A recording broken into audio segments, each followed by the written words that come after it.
Saya terus terang tertarik memperhatikan YouTube dari Perbudayaan Question dari Kumaila. Secara khusus saya mendengarkan secara khusus pernyataan dari video yang berjudul Utopia, Toleransi Beragama, Forbidden Conversation with Ezra Abraham. Di sana Ezra menjelaskan bahwa ketidakyakinannya bahwa akan ada sebuah kedamaian antaragama. Bahkan dia katakan suasana damai agama itu adalah suasana untuk mempersiapkan perang.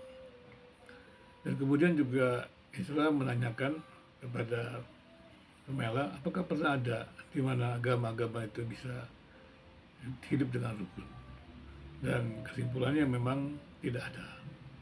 Kemudian pertanyaan adalah, mengapa kita mengusahakan moderasi beragama, kemudian juga usaha-usaha menguatkan toleransi beragama secara khusus. Di kita di Indonesia juga sudah ada PP tentang moderasi beragama. Dan untuk menguatkan moderasi beragama harus ada toleransi beragama.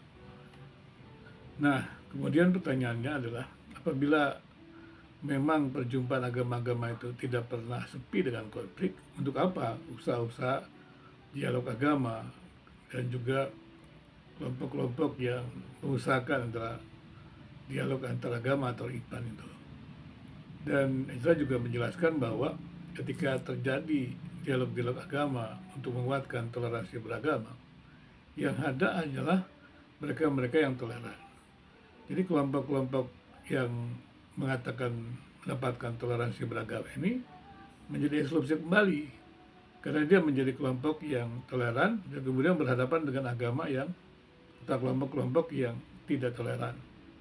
Jadi tidak pernah sepi ketika agama-agama itu mencoba diusahakan untuk saling mengenal dalam dialog antar agama. Tujuannya adalah mengenal satu sama lain dan kemudian bisa bekerja sama dengan baik. Ternyata adalah kelompok-kelompok yang mengusahakan itu menjadi eksklusif.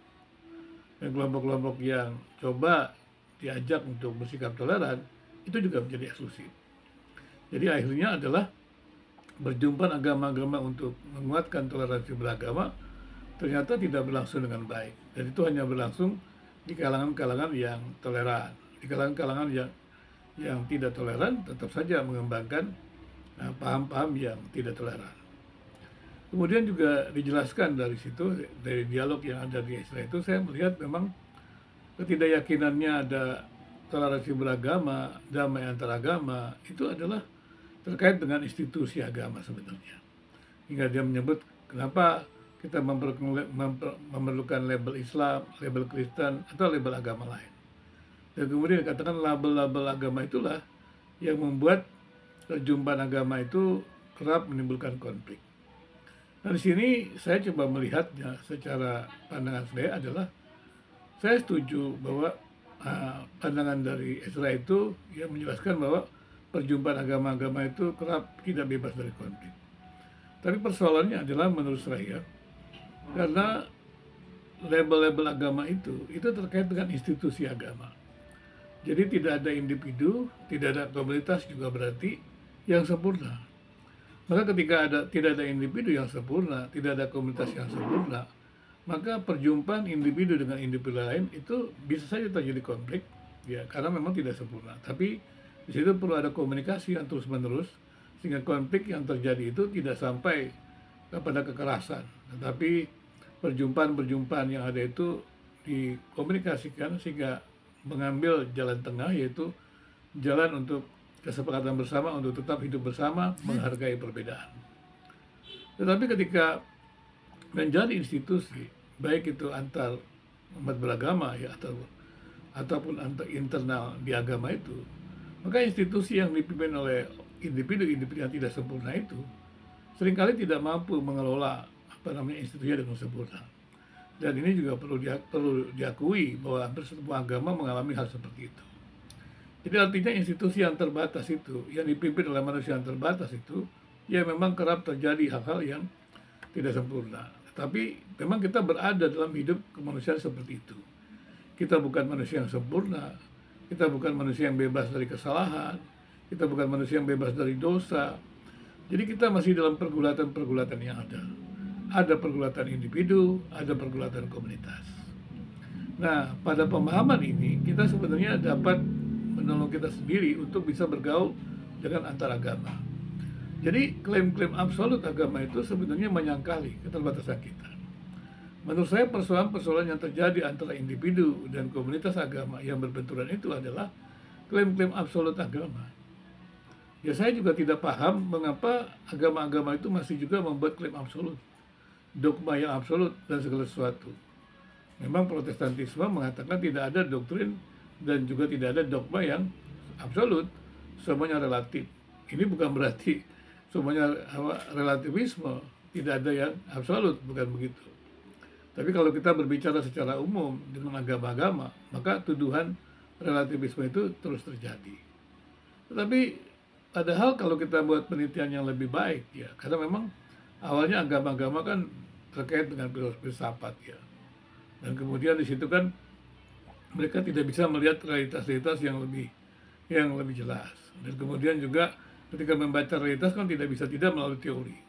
Teori-teori yang dirumuskan terbatas itulah yang kemudian menghasilkan ya perbedaan-perbedaan. Tapi kita juga semua tahu bahwa konstruksi ilmu pengetahuan itu akan membuat seperti itu.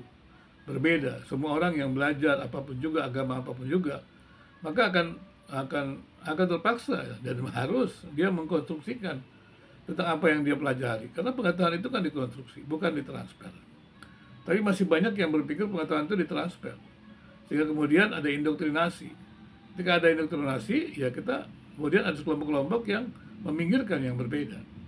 Tetapi ketika pengetahuan agama itu dikonstruksi, maka orang yang mengkonstruksinya mesti jujur bahwa tidak ada sebuah konstruksi yang sempurna tentang doktrin dan dogma. Kenapa tidak ada? Karena keterbatasan data. Nah, sampai di sini kita mestinya harus juga jujur ketika bergaul dengan agama-agama yang berbeda. Tapi kalau ada perbedaan-perbedaan, ya memang wajar terjadi. Nilai-nilai eksklusif itu pasti ada, tetap ada. Karena keterbatasan kita, ya. Apalagi ya agama-agama itu kan lahir dalam pergulatan-pergulatan yang ada, berarti dia ada nilai-nilai eksklusif untuk menjawab pergulatan itu. Nah, kalau agama-agama itu lahir dalam pergulatan-pergulatan yang ada dan bisa menjadi jawaban, mestinya juga bisa di-sharingkan, bisa didialogkan kepada agama-agama lain, sehingga agama-agama yang lain yang juga lahir dalam pergumulan berbeda itu bisa saling belajar. Karena tidak ada lagi dunia yang homogen, sekarang kan menjadi heterogen. Maka ketika agama-agama itu masih memaksakan jawaban terhadap pemahaman agamanya dalam dunia yang homogen, maka akan ketika berada di dalam dunia heterogen itu terjadi benturan. Jadi menurut saya utopia toleransi beragama yang dikatakan oleh Ezra Abraham dalam Forbidden Conversation ya, dalam channel dari Forbidden Question, menurut saya itu ya mungkin dia melihat realitasnya dalam pesimisme memang. Tapi memang kalau kita melihat realitas dalam pesimisme seperti itu memang benar. Tapi coba lihatlah lebih jauh lagi. Kalau dibiarkan kan akan lebih keras. Artinya adalah manusia yang terbatas itu dalam pergaulan pasti akan ada konflik. Tapi bagaimana meminimalisir konflik itu menjadi persoalan. Jadi jangan pernah bermimpi perjumpaan yang berbeda itu bebas dari konflik. Bahkan dalam rumah tangga saja ada konflik.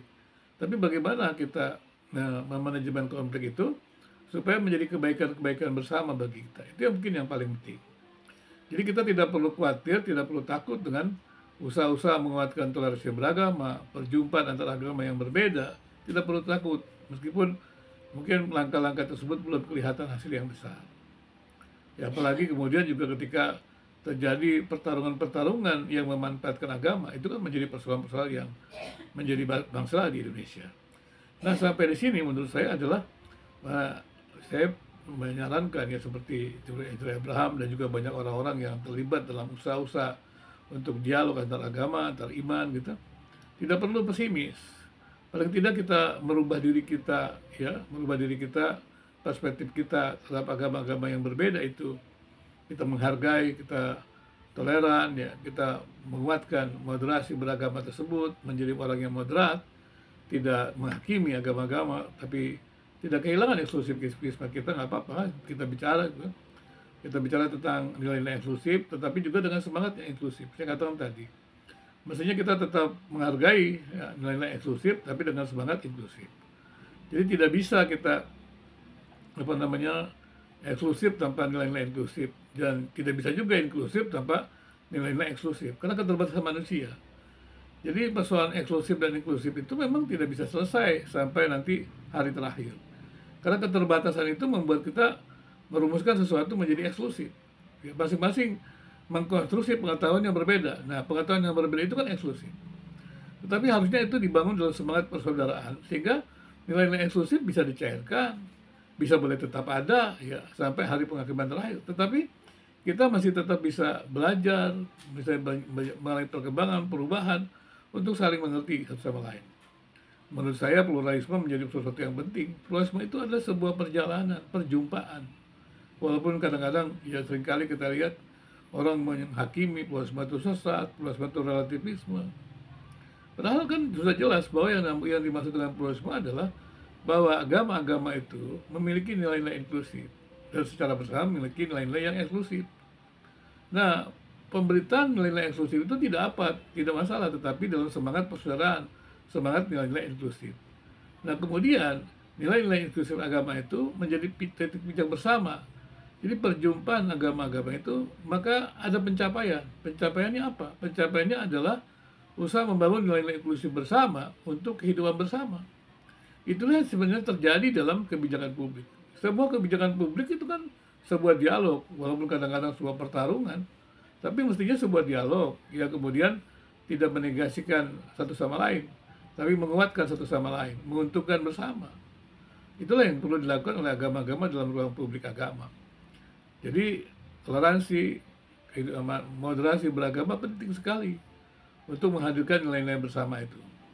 Jadi tidak pernah toleransi itu bermaksud menyingkirkan nilai-nilai eksklusif agama, nggak pernah. Karena memang konstruksi pengetahuan manusia tentang Tuhan pasti akan ada nilai-nilai eksklusif. Karena itu keterbatasan manusia. Tetapi secara bersamaan juga kalau memang kita itu mengkonstruksi pengetahuan tentang Tuhan, kebenaran, maka akan ada nilai-nilai inklusif, nilai yang bersama. Maka menurut saya toleransi jangan selalu dipikirkan utopia. Kalau kesempurnaan memang utopia. Kehidupan tanpa konflik itu utopia.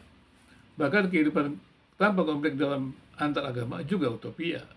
Tetapi karena kita hidup dalam dunia, dalam keterbatasan kita, maka kita harus meminimalisir konflik-konflik itu supaya menggunakan konflik-konflik itu menjadi kebaikan bersama, kekuatan bersama, bukan menghancurkan bersama. Dan ini memang perjuangan yang tidak mudah. Ya, semangat menjadi moderat, ya, adil, ya, tidak memihak, dan kemudian saling belajar itu merupakan sesuatu yang penting.